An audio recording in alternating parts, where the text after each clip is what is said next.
Hello students, welcome back to the channel. आज हम topic करेंगे सेल का। सेल का मैंने आपको थ्योरेटिकल पोर्शन सारा करवा दिया है जो 9th क्लास में आया हुआ है। अब उसके क्वेश्चंस देखते हैं जो नीट में पूछे जाते हैं। नीट का एंट्रेंस एग्जाम होता है मेडिकल्स के लिए।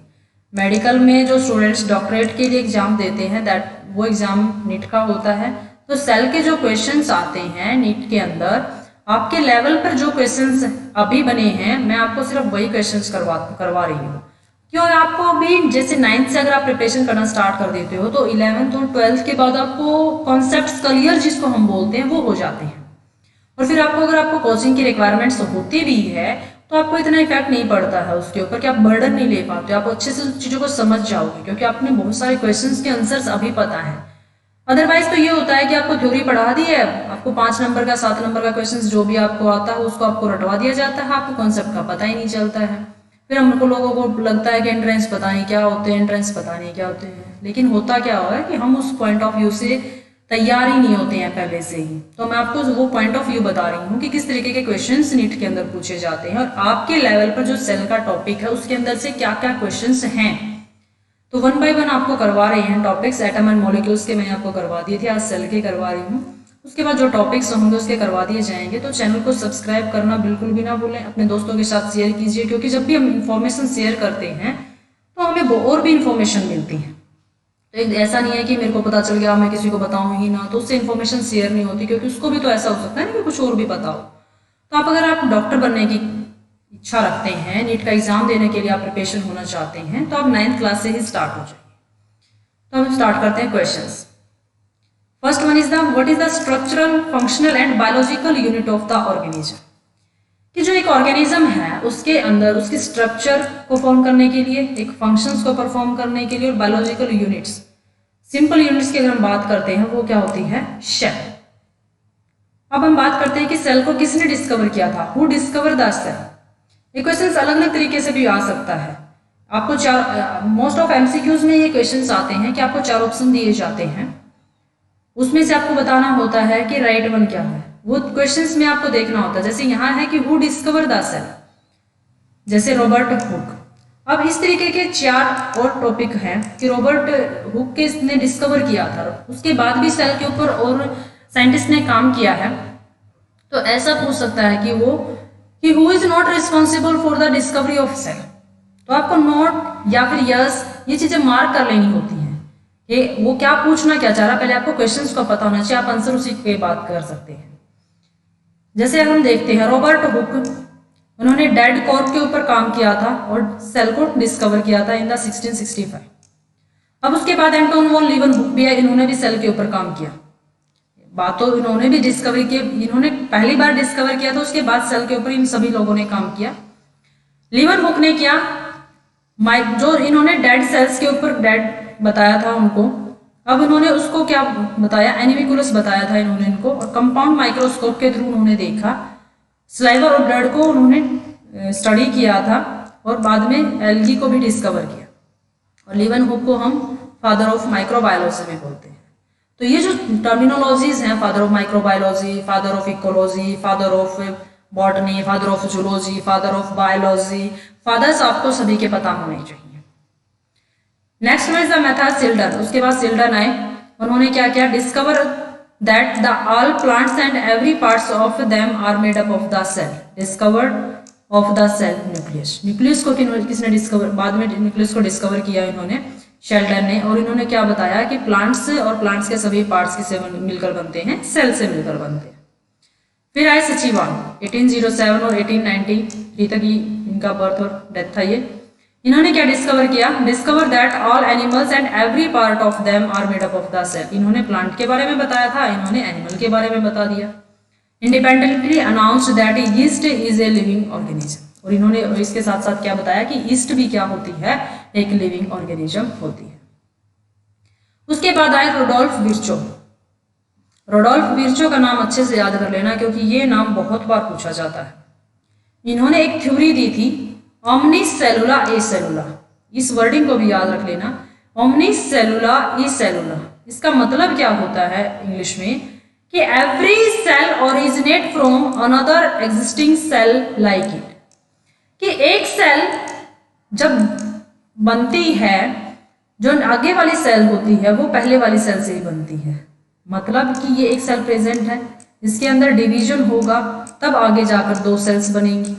अब इनके अंदर डिवीजन होगा तो आगे जाकर सेल्स बनेंगी। मीन्स कि new cells, every cells originate from the pre existing, जो पहले से ही एग्जिस्ट कर रही है, आगे वाली सेल्स उसी से मिलकर बनती, उसी से बनती है। रुडोल्फ विर्चो ने ये सेल थ्योरी दी थी कि जो सेल बनेगी, आगे बनेगी, वो पहले वाली सेल से ही बनेगी। उस वो तरीका हो सकता है डिफरेंट। आप सिर्फ इतना ही याद रखो कि रुडोल्फ विर्चो ने क्या कहा था, ओमनी सेलुला ई सेलुला, सेल थ्योरी इन्होंने दी थी।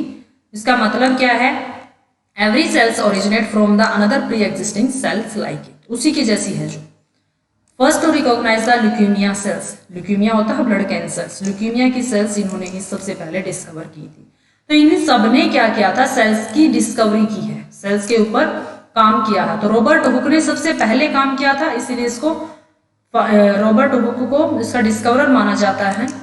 और उसके बाद सभी ने भी क्या है, उसके सेल्स का और भी आगे उसके ऊपर वर्कआउट किया था। What name is given by the Anton von Leeuwenhoek to cells after discovery? उन्होंने क्या नाम दिया था डिस्कवरी के बाद एंटोन वॉन लीeuwenhoek ने सेल को, एनीमिकुलस।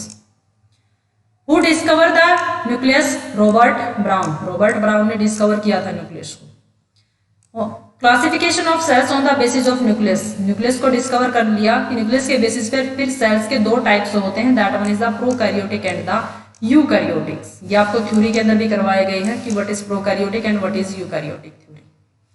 ये देखो, न्यूक्लियस किसने दिया था, रॉबर्ट ब्राउन ने। होता क्या है nucleus, the nucleus is highly specialised organelles that serve as the information and administrative centre of the cell.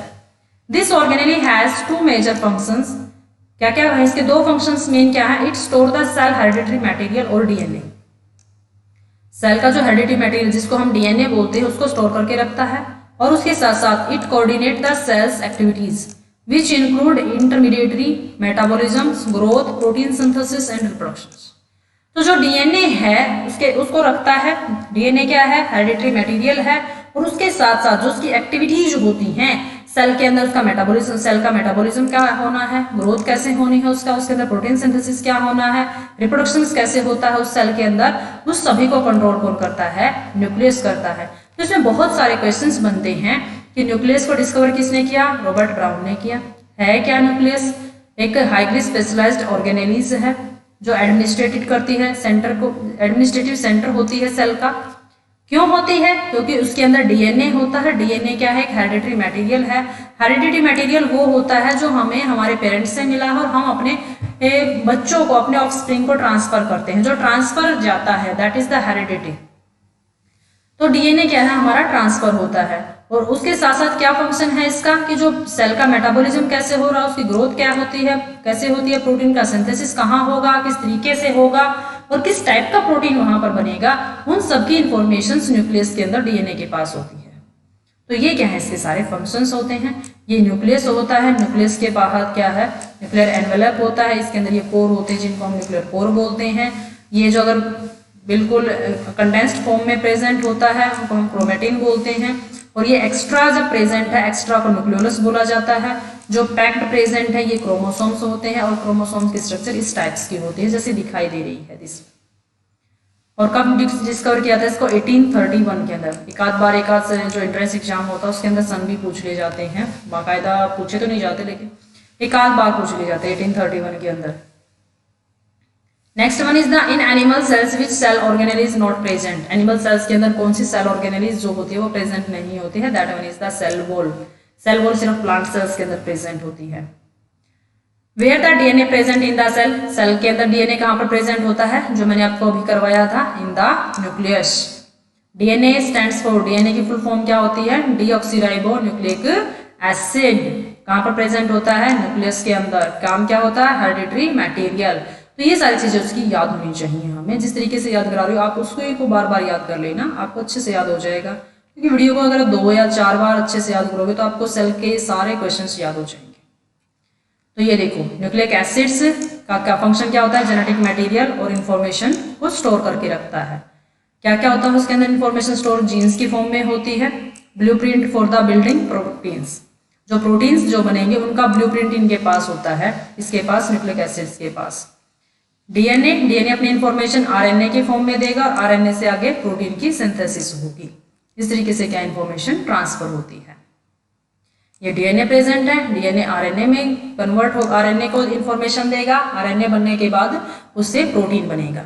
इसको बोलते हैं information transfer in the phenomena, बोलते हैं इसको हम ट्रांसलेशन और सेंट्रल डोग्मा। कंप्लीट को बोलते हैं सेंट्रल डोग्मा। डीएनए से आरएनए बनता है, that is the transcription. RNA से प्रोटीन बनता है, दैट इज ट्रांसलेशन। ये आपको हायर क्लासेस में आता है, आपको सिर्फ 9th क्लास में इतना ही याद रखना है। इंफॉर्मेशन ट्रांसफर की जाती है, blueprint for the new sales, क्योंकि एक सेल से ही नई सेल्स बनेगी, उसका डिवीजन कैसे होगा, प्रोडक्शन कैसे होता है, वो सभी क्या है डीएनए के अंदर होता है। नेक्स्ट जनरेशंस के अंदर भी क्या है डीएनए ही जाता है, जिसको हमने हेरिडिटरी मटेरियल कहा है। और डीएनए के जेनेटिक मटेरियल 2 टाइप्स का होता है, डीएनए और द आरएनए। डीएनए को हम क्या बोलते हैं, डीऑक्सीराइबोन्यूक्लिक एसिड। आरएनए को हम क्या बोलते हैं, राइबोन्यूक्लिक एसिड।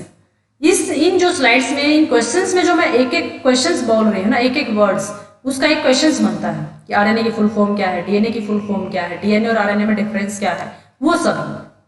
डीएनए क्या होते हैं, डबल स्टैंडर्ड सुगर फॉस्फेट की बैकबोन से बने हुए और न्यूक्लियोटाइड से मिलकर बनते हैं। आरएनए क्या होते हैं, मोस्ट ऑफ केसेस क्या होते हैं, सिंगल स्टैंडर्ड होते हैं और सुगर फॉस्फेट की ही बैकबोन होती है इनके अंदर।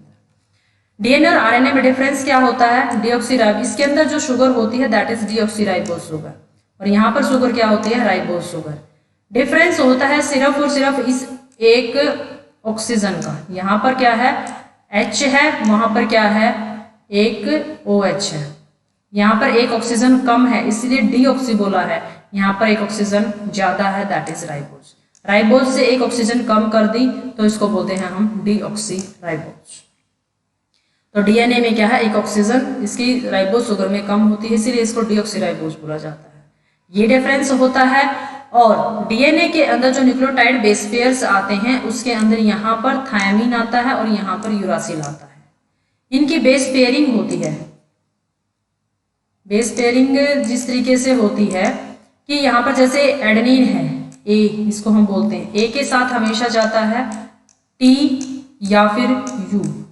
अगर डीएनए है तो टी जाएगा, अगर आरएनए है तो यू जाएगा। U means uracil, T means thymine, A means adenine, G means guanine, C means cytosine. Means कि इनके जो फर्स्ट लेटर्स हैं उन्हीं से है ये, A T C ji you ये। और सी के साथ साइटोसिन हमेशा क्या है, गुआनिन के साथ जाता है, और किसके के थ्रू जाता है, ये ट्रिपल बॉन्ड्स के थ्रू। और ए और टी के बीच में हमेशा क्या होता है, डबल बॉन्ड। सिर्फ ये 4 क्या है, 4-5 क्या है, इसके मेन जो डिफरेंसेस हैं वो होते हैं। और बेसिस कहाँ पर प्रेजेंट होते हैं, ये बेस पेयर्स यहाँ पर प्रेजेंट होते हैं, जो ये बड़ी चीजें हैं। और यहाँ पर शुगर और फॉस्फेट बैकबोन होती है। अगर आप कंप्लीट डीएनए की स्ट्रक्चर पढ़नी है तो डीएनए का कंप्लीट सेल, इसके अंदर एक वीडियो पढ़ा है डीएनए का, तो आप उसमें अच्छे से पढ़ सकते हो। यहाँ पर आपको सिर्फ याद रखना है इन सब चीज़ों के बारे में जो मैंने आपको अभी बताए हैं। और हर एक वर्डिंग के साथ क्वेश्चंस हैं, तो आप अच्छे से इसको याद कर लें। RNA stands for the ribose nucleic acid. How many types of the nucleic acid in the DNA? 2 types. First one is the DNA, second one is the RNA. What is the function of nucleolus? Nucleolus मैंने आपको यहाँ पर दिखाया था, देखो ये रहा। Nucleus के अंदर जो एक्स्ट्रा न्यूक्लियर मटेरियल प्रेजेंट होता है उसको हम बोलते हैं न्यूक्लियोलस। अगर एक्स्ट्रा प्रेजेंट है तो जाहिर सी बात है कोई ना कोई काम तो होगा, अगर बिना काम के तो कोई भी चीजें प्रेजेंट नहीं होती हैं नेचर के अंदर। तो नेचर के अगर इस सेल के अंदर न्यूक्लियोलस है तो उसका फंक्शन क्या है, वहां पर राइबोसोम का सिंथेसिस होता है। क्या होता है, ribosome synthesise in the nucleolus. ये देखो न्यूक्लियोलस, न्यूक्लियस के अंदर प्रेजेंट होता है nucleolus.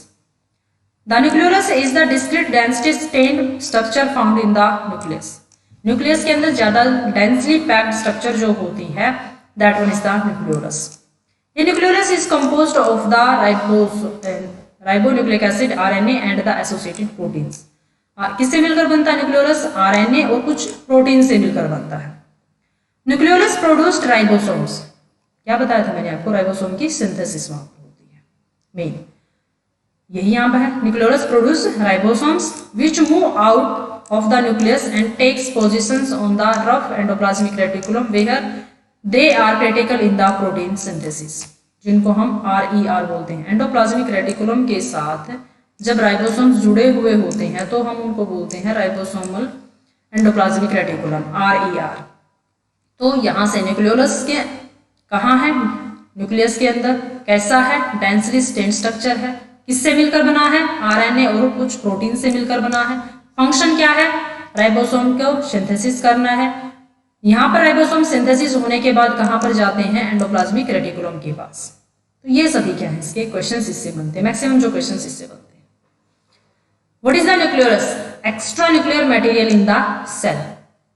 What is the chromosome, a chromosome is a thread like structure made up of the DNA। Chromosomes DNA के अंदर एक डीएनए से बनते हैं, सेल के अंदर थ्रेड लाइक स्ट्रक्चर्स होती हैं। Where the chromosome found in the cell, cell के अंदर क्रोमोसोम कहाँ मिलते हैं, न्यूक्लियस के अंदर मिलते हैं। ये सभी आपको नेक्स्ट स्लाइड देखो, उसके अंदर बता, पहले वाले में मैंने आपको सारी चीजें बता दी थी। ये देखो न्यूक्लियस के अंदर ये क्रोमोसोम्स प्रेजेंट होते हैं, न्यूक्लियोलस प्रेजेंट होता है, तो सभी का फंक्शंस मैंने आपको बता दिए हैं। अब क्रोमोसोम की मैं आपको स्ट्रक्चर दिखा देती हूँ कि कैसी होती है। ये देखो किस, जैसे ये डीएनए है, डीएनए की स्ट्रक्चर आपको बताई होगी, हेलिकल स्ट्रक्चर होती है, इस तरीके की स्ट्रक्चर होती है, ये बीच में बेस पेयर्स होते हैं, ये थोड़ा सा और फोल्ड इसको करते हैं, और फोल्ड होते हैं तो इस तरीके की स्ट्रक्चर बन जाती है। ये डीएनए और हिस्टोन प्रोटीन्स, कौन से प्रोटीन्स, हिस्टोन प्रोटीन्स, ये मिलकर इस तरीके की स्ट्रक्चर बनाते हैं। फिर ये भी ज्यादा फोल्ड हो जाते हैं तो इस तरीके की और भी सर्कल की इस तरीके से सराउंडिंग हो जाती है। इनके बीच में फिर फोल्डिंग होती है, फर्दर इनकी जब फोल्ड होती है तो इस तरीके के फोल्ड बन जाते हैं, और इन फोल्ड्स को जब एक अच्छे से इनको ऑर्गेनाइज किया जाता है तो इस तरीके से दिखाई देते हैं क्रोमोसोम्स के फॉर्म में। तो क्रोमोसोम्स इस तरीके, जहां पर ये दो जुड़ते हैं, ये ऊपर वाले और नीचे वाले जुड़ते हैं, दैट इज द सेंट्रोमियर। तो ये क्रोमोसोम्स इस तरीके से प्रेजेंट होते हैं। How many chromosomes are present in the human cell, एक सेल के अंदर 23 पेयर में होते हैं और 43 सिंगल प्रेजेंट होते हैं, sorry 46, 23 pairs and 46 chromosomes human cell के अंदर प्रेजेंट होते हैं। What is the role of endoplasmic reticulum, endoplasmic reticulum का क्या रोल होता है, ट्रांसपोर्टेशन ऑफ सब्सटेंस, जो चीजें बन रही हैं जैसे प्रोटीन है, लिपिड्स है, उनका फॉर्मेशन हुआ है, उनका ट्रांसपोर्टेशन करवाने में एंडोप्लाज्मिक रेटिकुलम का रोल होता है। कार्बोहाइड्रेट्स के मेटाबॉलिज्म में, लिपिड्स के सिंथेसिस में, स्टीरॉइड्स के सिंथेसिस में और प्रोटीन्स के सिंथेसिस में एंडोप्लाज्मिक रेटिकुलम्स का क्या है, फंक्शन होता है। राइबोसोम्स का क्या रोल होता है, प्रोटीन के सिंथेसिस के अंदर वो क्या है, रोल प्ले करते हैं। ये देखो एंडोप्लाज्मिक रेटिकुलम ये होते हैं, यहाँ पर जो ये स्ट्रक्चर्स है ना इस तरीके की, this one is the endoplasmic reticulum.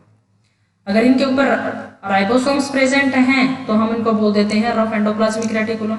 अगर इनके ऊपर राइबोसोम्स प्रेजेंट नहीं है तो हम इनको बोलते हैं स्मूथ एंडोप्लाज्मिक रेटिकुलम, SER और RER, SER smooth and RER is the rough endoplasmic reticulum. और जहां पर राइबोसोम्स प्रेजेंट होते हैं वहां पर क्या है, प्रोटीन सिंथेसिस होती है। तो एंडोप्लाज्मिक रेटिकुलम क्या करते हैं, make and packaging protein and lipids, lipids और प्रोटीन की सिंथेसिस होती है और उनकी पैकेजिंग करते हैं। Much like as an assembly lines, सारे के सारे क्या हैं, जुड़े हुए हैं, असेंबली लाइन्स की फॉर्मेशन करते हैं। और आप ये ध्यान से देखो कि एंडोप्लाज्मिक रेटिकुलम किससे जुड़ा हुआ है, न्यूक्लियस से भी जुड़ा हुआ है। न्यूक्लियस के अंदर न्यूक्लियोलस था, वहां से राइबोसोम बनेंगे, राइबोसोम से एंडोप्लाज्मिक रेटिकुलम पे आएंगे। जिन एंडोप्लाज्मिक रेटिकुलम के ऊपर राइबोसोम जुड़ेंगे उन्हीं को हम RER बोलते हैं। Found in the eukaryotic organisms, eukaryotic cells के अंदर ही ये क्या है, सारे राइबोसोम्स, एंडोप्लाज्मिक रेटिकुलम्स ये सारे मिलते हैं। Form an interconnected network of the flattened membrane enclosed sacs और tube-like as a cistern। इनको हम सिस्टर्न, उन स्ट्रक्चर्स को हम सिस्टर्न बोलते हैं। तो ये सारे के आपस में जुड़े हुए होते हैं। Largest organelle in the eukaryotic cell, eukaryotic cells के अंदर सबसे लार्जेस्ट की अगर हम बात करते हैं तो सबसे लार्जेस्ट ऑर्गेनेली होती है endoplasmic reticulum. It provides separate chemical environments which allow for correct protein folding। Proteins का जो फोल्डिंग है, पैकेजिंग है, वो सारे एंडोप्लाज्मिक रेटिकुलम के अंदर होते हैं।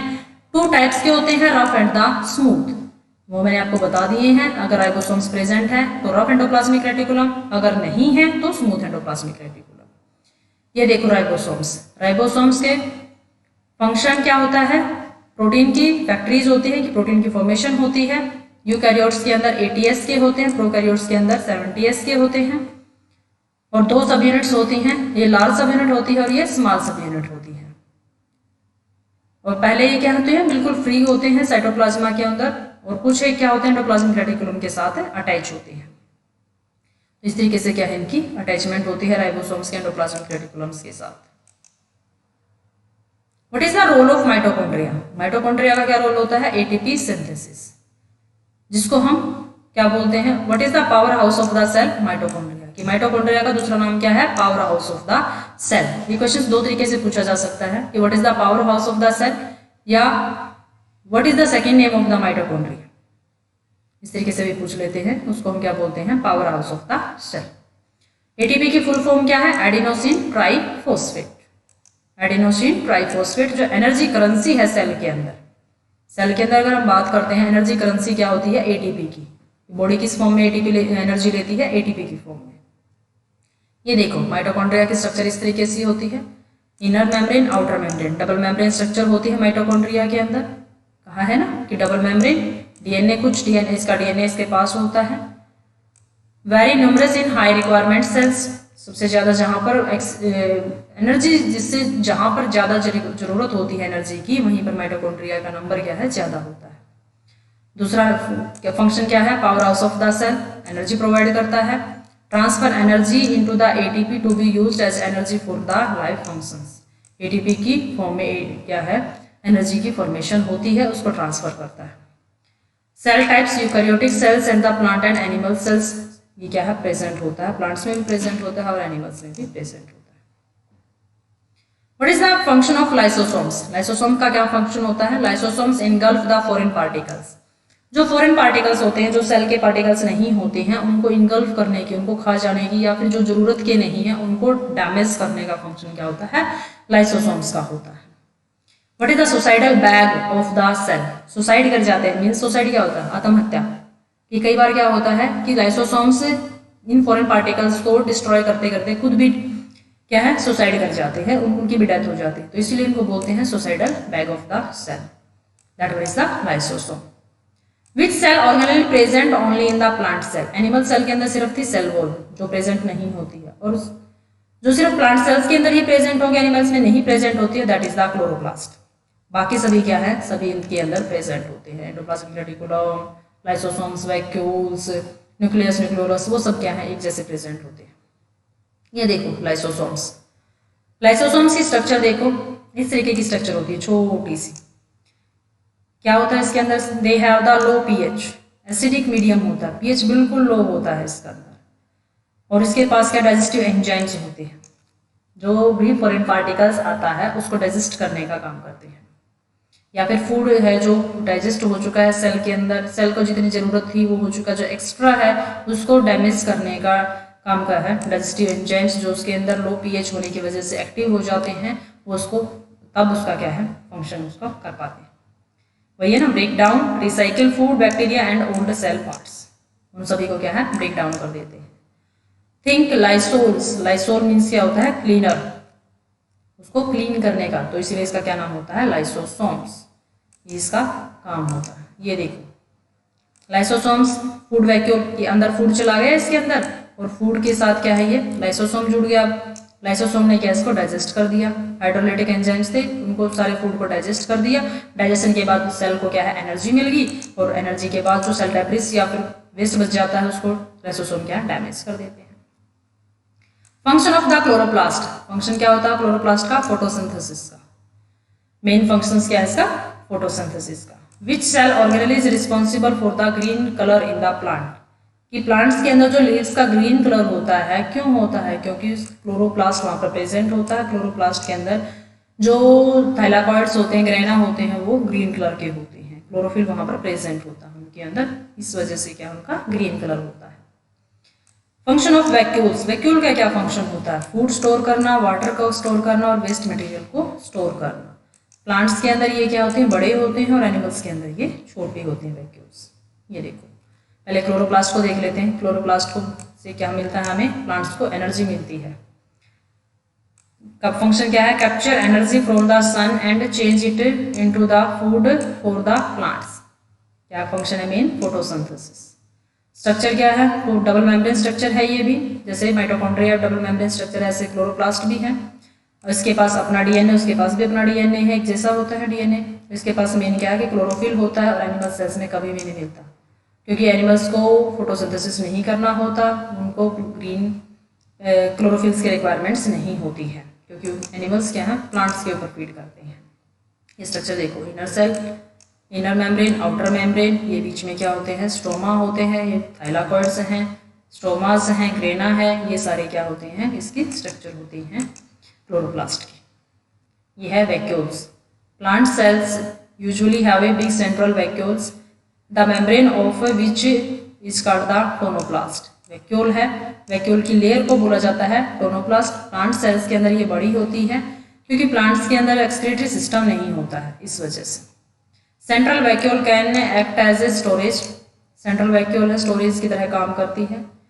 दे store extra organic and inorganic molecule as well as excess metabolic waste produced by the cell. Organic और इनऑर्गेनिक मोलिक्यूल्स को वहां पर स्टोर करके रखता है, और उसके साथ साथ जो मेटाबॉलिक वेस्ट है उसको भी स्टोर करके रखता है। और सेंट्रल वैक्यूल्स में also contain a plant cell pigments, poisons और डिट्रीवोर्स, डिटर हर्बीवोर्स जो होते हैं। पॉइजन्स क्या करते हैं? पॉइजन को भी अपनी वैक्यूल्स के अंदर ही स्टोर करके रखते हैं। तो ये सारे फंक्शंस क्या हैं? वैक्यूल के हैं। वैक्यूल की लेयर को हम टोनोप्लास्ट बोलते हैं। Thank you students. किसी को कोई डाउट है तो कमेंट बॉक्स में वो बता सकते हैं।